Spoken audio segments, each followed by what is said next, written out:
Now I'm recording. Bang! Bang, bang, bang. Oh, God, too loud. Alrighty, we're back with a vengeance, man. We're killing it. Yes. We got so many episodes. Yeah, that's like the 54. No, I'm kidding. Episode 5 of the Oh, yeah, Mastery that's Podcast. Close. 54 or 5, yeah, more or less. Yeah, kind of. So, what are we talking about today, ladies and gentlemen? We're going to be talking about what can you do at home to improve yourself as a footballer? Exactly. Whether it's because of lockdown or because you're not training tonight and you want to do something and you can't get driven anywhere. So, how can you improve while you're at home? There's so many things that you can do it. There's so many fun things that you can do it. We're going to get there. We're going to get there. Yeah. So, there's a few different things. Like we talk about Soccer Life Mastery. Yes, technical is obviously what you need to improve on. But there's other ways you can improve. One being your physical side, in terms of your speed, your strength, that sort of stuff as well. But also your brain, your football IQ, the mental side. So in ways, how can I improve that at home? Watch football. Watch professional games. Study. Don't just watch it as a fan. Go, cool. I'm a footballer. I'm a central defender. Cool. I want to see how these professional central defenders defend. And you study and watch like that. So we're going to talk a little bit about all the different ways you can improve yourself all-rounder as a footballer in this episode. Yeah, because look, when you look to like someone else playing, with that different eye, it's going to change the whole thing. It's not like you just watching the game. Because, okay, as you mentioned, I play as a center defender. Yeah, but how many times you look to the center defender to see like what he is really doing during the whole game? Pretty much you watch the game. You normally watch the game you go for. Like, hey, I'm watching the team to support them. So you're not like literally like just paying attention to every single details of that specific player, which is your position. So it's going to change the whole thing if you start looking when you're home. Even, look, I know that sounds silly, but even play video games can help you a lot to understanding like the positioning in everything. All the kids are like, oh yeah, I'm gonna play all day. Mom, yeah, listen to the podcast. Mom, he said I can play video games. To tell you. Come on. All the parents, why'd you tell your mom? Why'd you tell my kid he can play video games? No, I'm not telling your kid that you can play video games. I'm telling you, it is one of the things that can help him. Of course, if he plays with exactly the same eye that we are mentioning here, with the eye of like, okay, let me see the tactical design. Let me see how they move. Let me see how I can do this, or for how many seconds I can keep the possession, or something. You know what I mean? Like specific, like you're training. Even like in a video game, you're training. This is gonna be every kid's excuse. I'm not telling that's the I'm main not playing thing. video games. I'm training.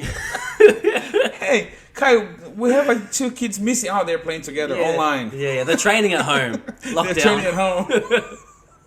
I'm gonna send that email to all the kids that can't train with Buy us. the new FIFA. Play FIFA. You'll get better. Yeah. No, but honestly, no. There is truth to it in terms of the tactical side and learning, the tactical side of football. And like I said, watching is another great way, especially if you want to try to learn. People say, I don't know how to play as a midfielder. Well, cool. Pick a player in a game and watch the player. Don't just watch the ball. Because if you just watch the ball, you're not really learning about how to play football. You're learning as a team what happens in a game. But if you really pick out a player and go, cool, regardless of where the ball is, what is this particular player doing? So for instance, cool, the midfielder, you're focusing on the midfielder, cool. Where does he go when the left back has the ball? Where does he position himself? Cool. Where does he get it? It's a striker who's got the ball. Where does he position himself? And if you keep on doing that for long enough, you go, okay, cool. Now I know what to do when I'm in the position of midfield. Now I know what to do because I've seen it. If the winger goes, cool, where can I go for that? How can I support? If I get the ball and there's a defender behind me, what do I do? Well, I've seen this player do it. I'm going to do that decision. You're going to have a better understanding. Exactly. Right? So that's where you can improve your mental game, your tactical game at home. Simply study the game and study players, especially the ones that are in your position. Yeah, because once you understand, you're going to apply this like in the game all the time. Oh no, every time they receive the ball, they receive with the left foot and then just keep moving with the right foot. That doesn't mean that this is 100% right. But if it's working, well, why don't you just try it? Go there and try it. Just, okay, and again, oh, well, let me just try to move the way he moves. Maybe then you're going to hear the coach, yes, well done, look, don't forget to do this. Like, he's going to put something extra on it in the way he feels it's good for the team. But, like, once you start studying like every kind of, please try to watch like different games, different teams, because every kind of team has some. It's pretty much the same, but every kind of team has a different style, the way they move or something. Yeah. That's the reason it's good for you to study. So you go there, just keep watching. Even if you just watch only the highlights, the long ones, then you can see like a few things. Yeah. If you're watching live, it's even better. Yeah. No, perfect. And so that's another thing that you can do. Physically, what can they do at home? There's plenty of home workouts you can do. There's plenty of things you can do to improve your strength, your speed. You don't need much space, even if you're standing, if you've got no room at all, your bedroom. Yeah.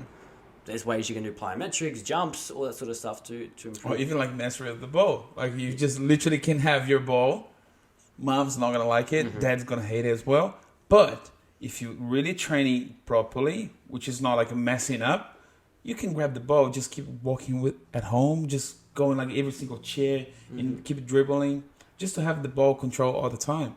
That's quite important to you. That's something that I used to do at home, like all the time. The more time you have the ball at your feet, the better. 100%. Exactly. The ball is your best friend. And even if you can't even do that and you literally have to stand on the same spot and can't move anywhere, you've got 1 centimeter of room. Yeah. Look up ball mastery skills or ball mastery exercises. It will give you a whole bunch of different ways of things that you can do on the spot with the ball. Whether it's toe taps, bell taps, flicks, Brazilian flicks. There's so many different things you can do with zero space, in your bedroom.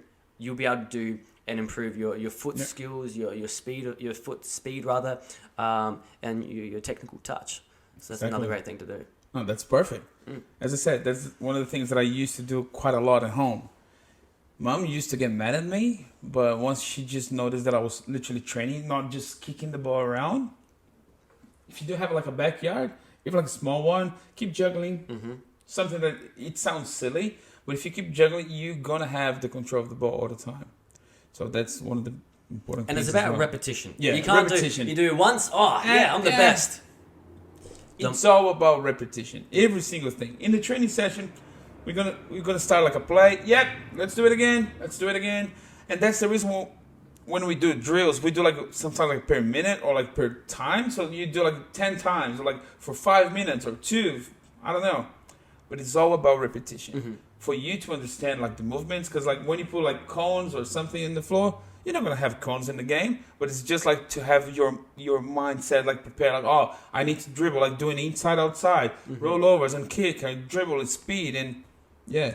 Good. And Yeah. keep going. So like, because like the stuff you can do at home is where you got more time. Like when you go to a training session, you only got an hour and a half, and so the coach is like, us, we go, cool, we can't force you to have the best touch in the world. That's something you got to do by yourself at home. You got to improve it because that takes hours and hours of repetition.